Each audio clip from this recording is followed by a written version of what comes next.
Hi ವೀಕ್ಷಕರೇ, ಎಲ್ಲರಿಗೂ ನಮಸ್ಕಾರ. ನೋಡಿ, ಗೃಹಲಕ್ಷ್ಮಿ ಯೋಜನೆಯ 15ನೇ ಕಂತಿನ ಹಣ ಕೊನೆಗೂ ಫಲಾನುಭವಿಗಳ ಬ್ಯಾಂಕ್ ಖಾತೆಗೆ ಜಮಾ ಆದ ನಂತರ ಇದೀಗ ಸರ್ಕಾರ 16ನೇ ಕಂತಿನ ಹಣ ಕೂಡ ಫಲಾನುಭವಿಗಳ ಬ್ಯಾಂಕ್ ಖಾತೆಗೆ ಜಮಾ ಮಾಡ್ತಾ ಇದ್ದೀವಿ ಅಂತ ಒಂದು ಭರ್ಜರಿ ಗುಡ್ಡಿಸ್ನ ಕೊಟ್ಟಿದ್ದು, ಪ್ರತಿಯೊಂದು ಫಲಾನುಭವಿಗಳ ಬ್ಯಾಂಕ್ ಖಾತೆಗೆ ಒಟ್ಟು 4,000 ಹಣ ಅಂದರೆ 15ನೇ ಕಂತಿನ ಹಣ ಮತ್ತು 16ನೇ ಕಂತಿನ ಹಣನ ನಾವು ಜಮಾ ಮಾಡ್ತಾ ಇದ್ದೀವಿ ಅಂತ ಸಚಿವೆ ಲಕ್ಷ್ಮೀ ಹೆಬ್ಬಾಳ್ಕರ್ ಅವರು ಮಾಹಿತಿನ ಕೊಟ್ಟಿದ್ದು, ನಾಳೆ ಡಿಸೆಂಬರ್ 15 ಅಂದರೆ ಭಾನುವಾರ ಮತ್ತು ಸೋಮವಾರ ಈ 2 ದಿನಗಳಲ್ಲಿ ಕರ್ನಾಟಕದ 29 ಜಿಲ್ಲೆಗಳ ಫಲಾನುಭವಿಗಳ ಬ್ಯಾಂಕ್ ಖಾತೆಗೆ ಸರ್ಕಾರ ಗೃಹಲಕ್ಷ್ಮಿ ಯೋಜನೆಯ 2 ಕಂತಿನ ಹಣನ ಜಮಾ ಮಾಡ್ತಾ ಇದೆ. ಯಾವ ಜಿಲ್ಲೆಗಳಿಗೆ ಹಣ ಬರ್ತಾ ಇದೆ ಅಂತ ತಿಳ್ಕೊಳ್ಳೋಣ. ಅದಕ್ಕಿಂತ ಮೊದಲು ವಿಡಿಯೋ ನೋಡ್ತಾ ಇರುವ ಪ್ರತಿಯೊಬ್ಬರ ಹತ್ರ ಕೂಡ ಒಂದು ಚಿಕ್ಕ ರಿಕ್ವೆಸ್ಟ್ ಇದೆ. ನೋಡಿ ಸ್ನೇಹಿತರೆ, ನೀವೇನಾದ್ರೂ ಇನ್ನೂ ಕೂಡ ನನ್ನ ಚಾನಲ್ನ ಸಬ್ಸ್ಕ್ರೈಬ್ ಆಗಿಲ್ಲ ಅಂದರೆ ದಯವಿಟ್ಟು ಪ್ರತಿಯೊಬ್ಬರೂ ಚಾನಲ್ನ ಸಬ್ಸ್ಕ್ರೈಬ್ ಮಾಡ್ಕೊಳ್ಳಿ, ಹಾಗೆ ವಿಡಿಯೋಗೆ ಒಂದು ಲೈಕ್ನ ಕೊಡಿ. ಹೌದು ವೀಕ್ಷಕರೇ, ಕೊನೆಗೂ ಸರ್ಕಾರ ಗೃಹಲಕ್ಷ್ಮಿ ಯೋಜನೆಯ 15ನೇ ಕಂತಿನ ಹಣನ ಜಮಾ ಮಾಡ್ತು. ಇದೀಗ ಸರ್ಕಾರದಿಂದ 16ನೇ ಕಂತಿನ ಹಣ ಮತ್ತು 15ನೇ ಕಂತಿನ ಹಣ ಅಂದರೆ ಒಟ್ಟು 4,000 ಹಣ ಕರ್ನಾಟಕದ 29 ಜಿಲ್ಲೆಗಳ ಫಲಾನುಭವಿಗಳ ಬ್ಯಾಂಕ್ ಖಾತೆಗೆ ನಾಳೆ ಭಾನುವಾರ ಪ್ರತಿಯೊಂದು ಫಲಾನುಭವಿಗಳಿಗೆ ಜಮಾ ಮಾಡ್ತಾ ಇದ್ದೀವಿ ಅಂತ ಸಚಿವೆ ಲಕ್ಷ್ಮೀ ಹೆಬ್ಬಾಳ್ಕರ್ ಅವರು ಒಂದು ಮಾಹಿತಿನ ಕೊಟ್ಟಿದ್ದಾರೆ.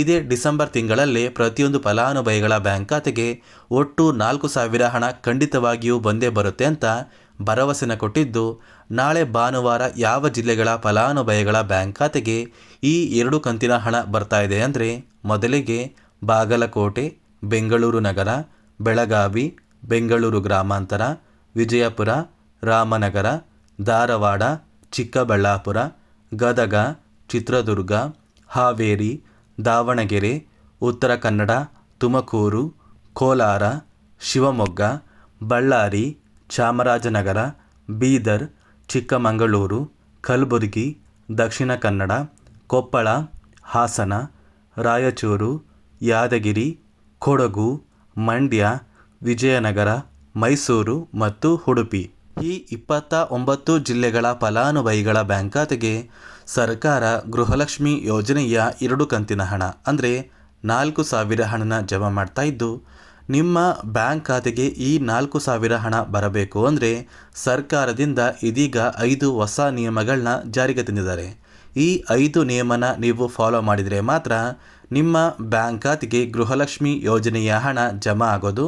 ಹಾಗಾದರೆ ಬನ್ನಿ ಸ್ನೇಹಿತರೆ, ಆ 5 ನಿಯಮಗಳು ಏನು ಅಂತ ತಿಳ್ಕೊಳ್ಳೋಣ. ಸ್ನೇಹಿತರೆ, ಮೊದಲನೆಯ ಒಂದು ನಿಯಮ ಬಂದು, ಗೃಹಲಕ್ಷ್ಮಿ ಯೋಜನೆಯ ಪ್ರತಿಯೊಂದು ಫಲಾನುಭವಿಗಳು ನೀವು ಹೊಂದಿರುವಂತಹ ಒಂದು ಆಧಾರ್ ಕಾರ್ಡ್ ಏನಿದೆ, ಆ ಒಂದು ಆಧಾರ್ ಕಾರ್ಡ್ ಕಳೆದ 15 ವರ್ಷಗಳಲ್ಲಿ ಯಾವುದೇ ರೀತಿಯ ಒಂದು ತಿದ್ದುಪಡಿನ ಮಾಡಿಸಿಲ್ಲ ಅಂದರೆ ಆದಷ್ಟು ಬೇಗ ನಿಮ್ಮ ಒಂದು ಆಧಾರ್ ಕಾರ್ಡ್ನ ಅಪ್ಡೇಟ್ ಮಾಡಿಸಿ. ಒಂದು ವೇಳೆ ನಿಮ್ಮ ಆಧಾರ್ ಕಾರ್ಡ್ನ ನೀವು ಅಪ್ಡೇಟ್ ಮಾಡಿಸಿಲ್ಲ ಅಂದರೆ ನಿಮ್ಮ ಬ್ಯಾಂಕ್ ಖಾತೆಗೆ ಗೃಹಲಕ್ಷ್ಮಿ ಯೋಜನೆಯ ಹಣ ಜಮಾ ಆಗೋದಿಲ್ಲ. ನಿಮ್ಮ ಆಧಾರ್ ಕಾರ್ಡ್ನ ಅಪ್ಡೇಟ್ ಮಾಡಿಸ್ಬೇಕು ಅಂತ ಸರ್ಕಾರ ಕಡ್ಡಾಯವಾಗಿ ಒಂದು ನಿಯಮನ ಜಾರಿಗೆ ತಂದಿದೆ. ಅದೇ ರೀತಿ ಎರಡನೆಯ ಒಂದು ನಿಯಮ ಬಂದು, ನೋಡಿ ಸ್ನೇಹಿತರೆ, ನೀವು ಹೊಂದಿರುವಂತಹ ಒಂದು ರೇಷನ್ ಕಾರ್ಡ್ ಏನಿದೆ, ಆ ಒಂದು ರೇಷನ್ ಕಾರ್ಡ್ಗೆ ನಿಮ್ಮ ಮನೆಯ ಪ್ರತಿಯೊಂದು ಸದಸ್ಯರ ಆಧಾರ್ ಕಾರ್ಡ್ನ ಕಡ್ಡಾಯವಾಗಿ ಲಿಂಕ್ ಮಾಡಿಸ್ಬೇಕು. ಅಂದರೆ ಈ KYCನ ಮಾಡಿಸ್ಬೇಕು. ಒಂದು ವೇಳೆ ಮನೆಯ ಸದಸ್ಯರ ಆಧಾರ್ ಕಾರ್ಡ್ ಏನಾದ್ರೂ ಲಿಂಕ್ ಆಗಿಲ್ಲ ಅಂದರೆ ಈ ಫಲಾನುಭವಿಗಳ ಒಂದು ರೇಷನ್ ಕಾರ್ಡ್ನ ಸರ್ಕಾರ ಕ್ಯಾನ್ಸಲ್ ಮಾಡುತ್ತೆ ಮತ್ತು ಗೃಹಲಕ್ಷ್ಮಿ ಯೋಜನೆಯ 2,000 ಹಣ ಜಮಾ ಆಗೋದಿಲ್ಲ.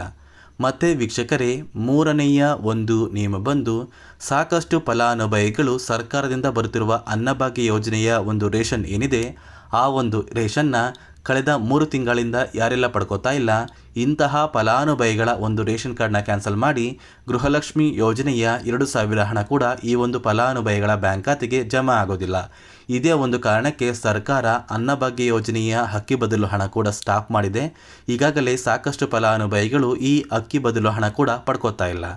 ಮತ್ತು ಸ್ನೇಹಿತರೆ, ನಾಲ್ಕನೆಯ ಒಂದು ನಿಯಮ ಬಂದು, ನೋಡಿ ವೀಕ್ಷಕರೇ, ನೀವು ಸರ್ಕಾರಕ್ಕೆ ಯಾವುದೇ ರೀತಿಯ ಒಂದು ಟ್ಯಾಕ್ಸ್ನ ಪೇ ಮಾಡ್ತಾ ಇದ್ರೆ ಅಂದರೆ ತೆರಿಗೆನ ಕಟ್ತಾ ಇದ್ರೆ ನಿಮ್ಮ ಬ್ಯಾಂಕ್ ಖಾತೆಗೆ ಗೃಹಲಕ್ಷ್ಮಿ ಯೋಜನೆಯ 2,000 ಹಣ ಜಮಾ ಆಗೋದಿಲ್ಲ. ಸರ್ಕಾರಕ್ಕೆ ತೆರಿಗೆನ ಕಟ್ಟುವಂತಹ ಪ್ರತಿಯೊಂದು ಫಲಾನುಭವಿಗಳು ಗೃಹಲಕ್ಷ್ಮಿ ಯೋಜನೆಯ 2,000 ಹಣನ ಪಡೆಯಲು ಅನರ್ಹರು ಅಂತ ಸರ್ಕಾರ ನಿರ್ಧಾರ ಮಾಡಿದ್ದು, ಈ ಒಂದು ನಿಯಮನ ಸರ್ಕಾರ ಜಾರಿಗೆ ತಂದಿದೆ. ಮತ್ತೆ ಸ್ನೇಹಿತರೆ, 5ನೆಯ ಮತ್ತು ಕೊನೆಯ ನಿಯಮ ಬಂದು, ನಿಮ್ಮ ಕುಟುಂಬದ ವಾರ್ಷಿಕ ಆದಾಯ 7 ಲಕ್ಷಕ್ಕಿಂತ ಕಡಿಮೆ ಇರಬೇಕು.